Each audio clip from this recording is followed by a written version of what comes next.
কিভাবে কোরআনের খতম পাইবা? নবীজির সাহাবী বলে, নবী গো, আমার বিবি যা বলছেন তো সত্য বলছেন।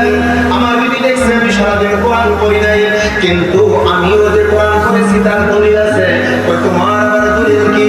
ইয়া রাসূলুল্লাহ, আমি আপনার জবান থেকে শুনেছি আল্লাহর কুরআনটা যদি কোরআনে কারীমের মধ্যে ছোট্ট একটা সূরা, এই সূরার নাম হলো সূরা ইখলাস। এই সূরাটা যদি একবার তেলাওয়াত করে আমার আল্লাহ তার আমলনামায় 10 বার তেলাওয়াতের সওয়াব দান করে।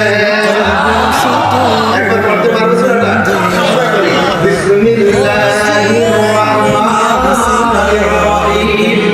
কুল হুয়াল্লাহু আহাদ আল্লাহুস সামাদ লাম ইয়ালিদ ওয়া লাম ইউলাদ ওয়া লাম ইয়াকুল লাহু কুফুওয়ান আহাদ।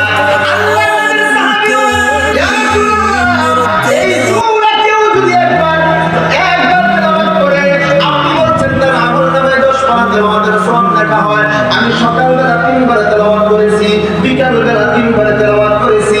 আমার মালিক আমার আল্লাহ কি আমার আমলনামায় এক কদম তেলাওয়াতের সওয়াব দেয় নাই।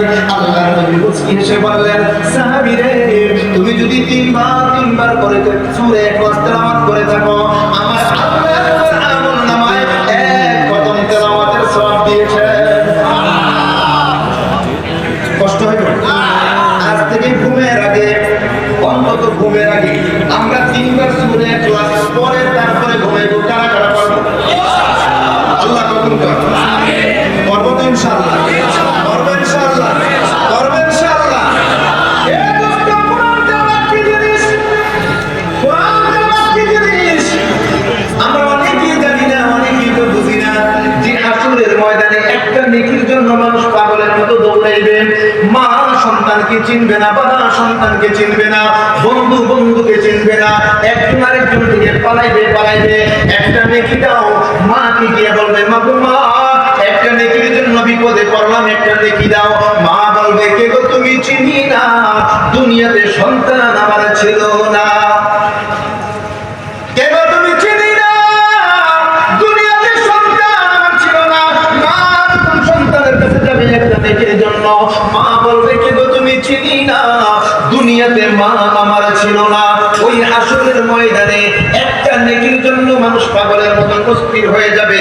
ও দোস্ত, নেকি উপার্জন করার জায়গা হলো দুনিয়া। আপনি আমি যদি বেশি না শুধু একবার যদি তেলাওয়াত করতে পারি, বিসমিল্লাহির রাহমানির রাহিম, সবাই বলি না, বিসমিল্লাহির রাহমানির রাহিম। ও দোস্ত, খেয়াল করবেন, উলামায়ে কেরাম এখানে আছেন, যে বিসমিল্লাহ শরীফটা এখন আপনারা তেলাওয়াত করলেন,